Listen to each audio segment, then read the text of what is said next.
Today we're talking about quantum mechanics.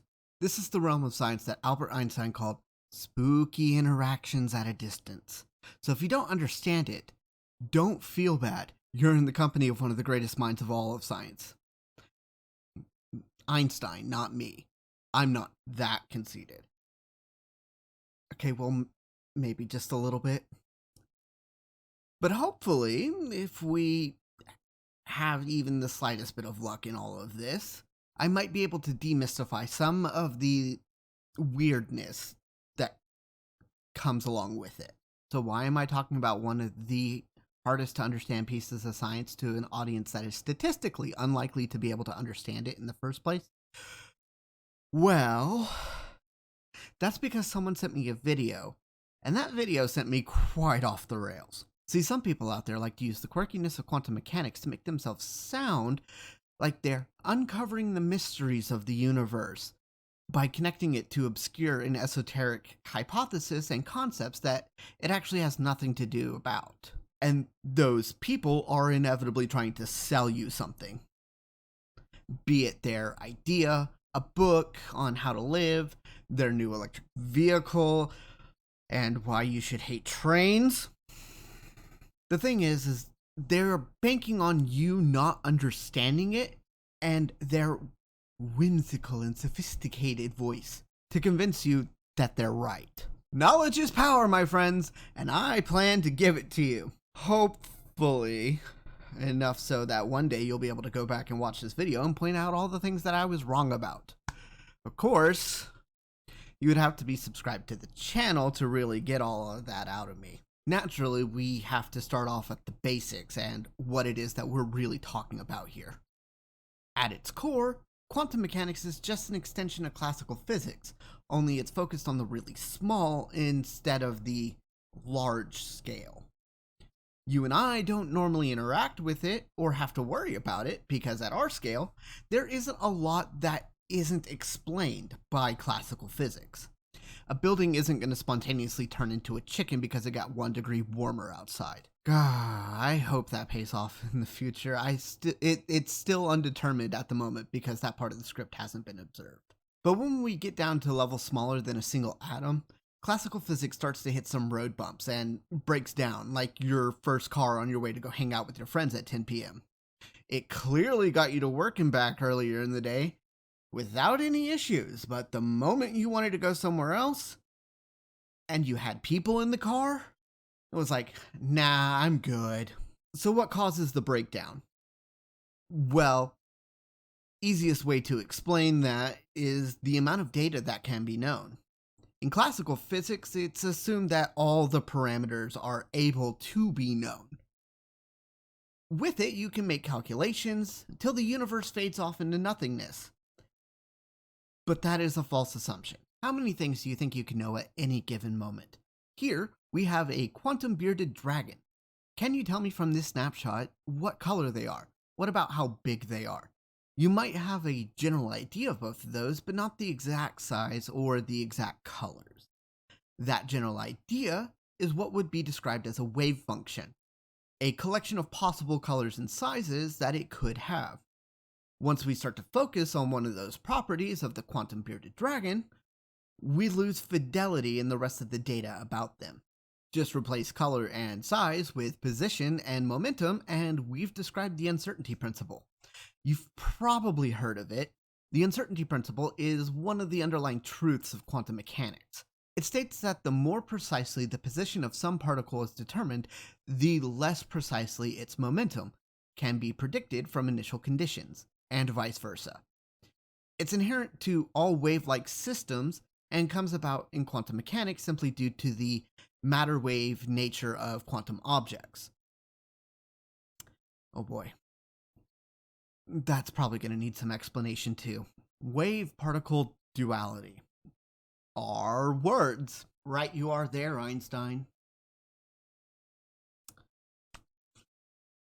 What the concept describes is the inability of classical concepts of wave or particle to fully describe the behavior of quantum scale objects. To quote the man himself, it seems as though we must use sometimes the one theory and sometimes the other, while at times we may use either. We are faced with a new kind of difficulty.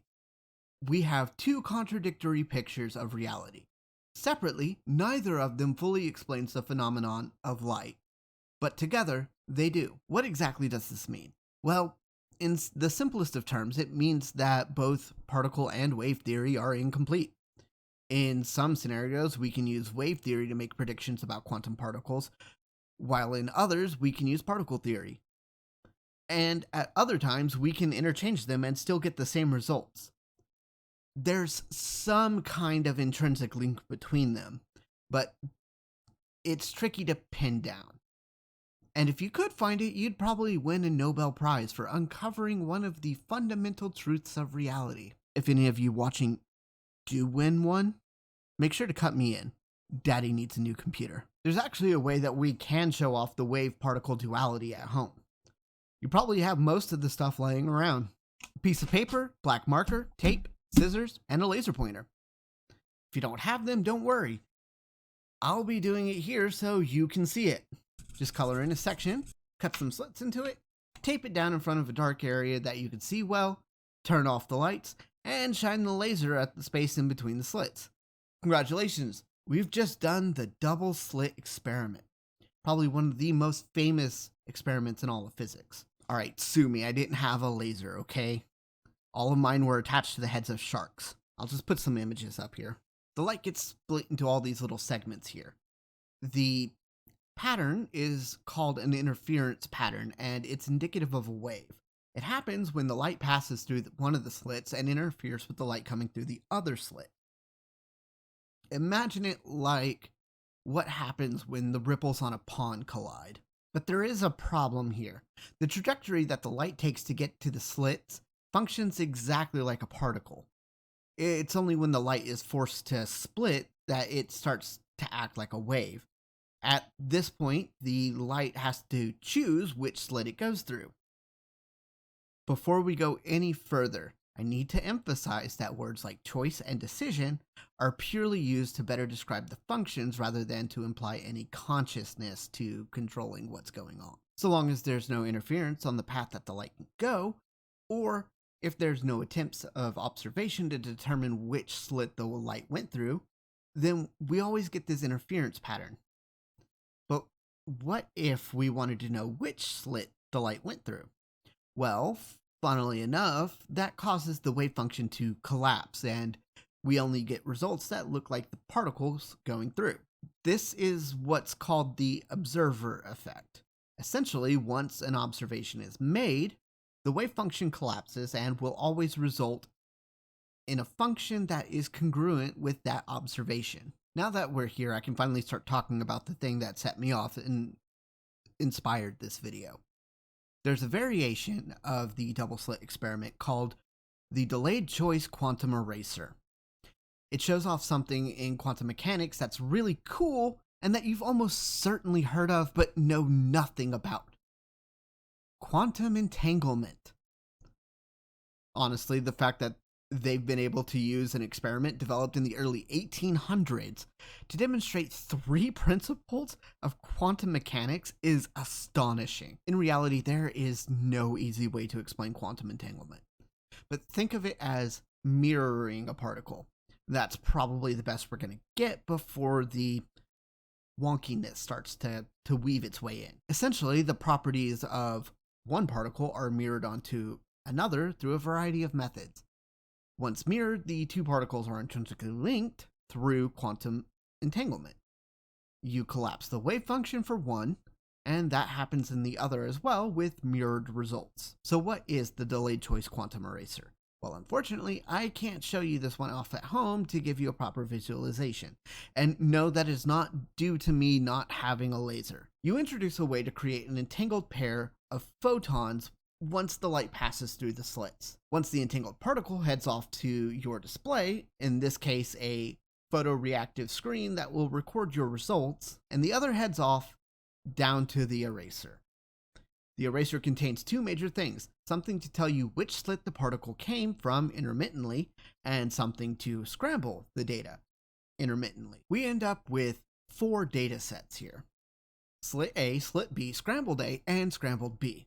The first two appear as what would have happened if you tried to determine which slit the photon came from, while the second two show it as an interference pattern.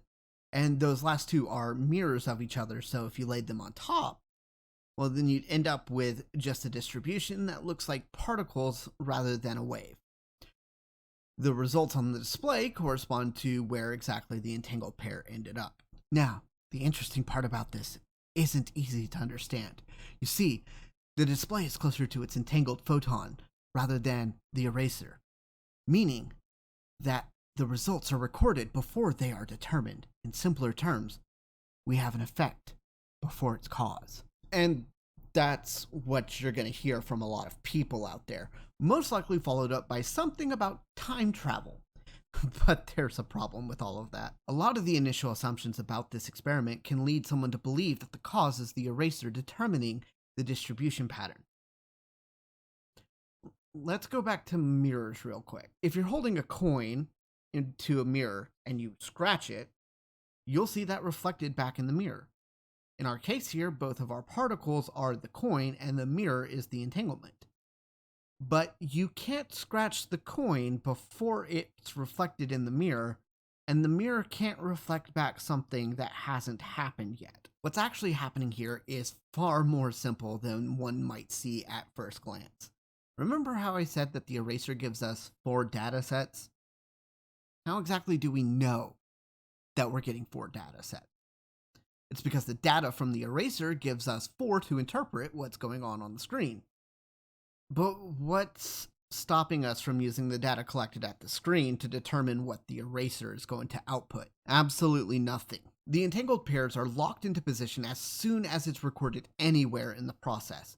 If you can say that the eraser results determine the display results, well, then you can also say that the display results determine the eraser's results. At the end of the day, we don't need to have a conversation about time travel or causality because it's not telling us anything about those. The quantum eraser brings up a lot of interesting questions, but hopefully that's one that if you ever hear it brought up again, you'll know better than to believe it. And when we get down to it, really, that's the way to look at the wonkiness of quantum mechanics in general. Sure, there's a lot of things that get weird, but it's only weird because it's being used in ways that aren't really congruent with what's being described. A lot of the funky stuff like string theory or many worlds interpretation are derived from thought experiments about quantum mechanics or people pursuing grand ideas that haven't paid off yet. That's not to say that they aren't true, just that they aren't provable yet. This video was made specifically to debunk something I saw, but it opens up a lot of questions about misinformation and bad science. I'll save those off for next time though. Until then, if you could go back and watch, any number of my videos, that would be super helpful for the algorithm. It really tells it that people should be watching my videos. Anyways, thanks for watching, and I'll see you next time.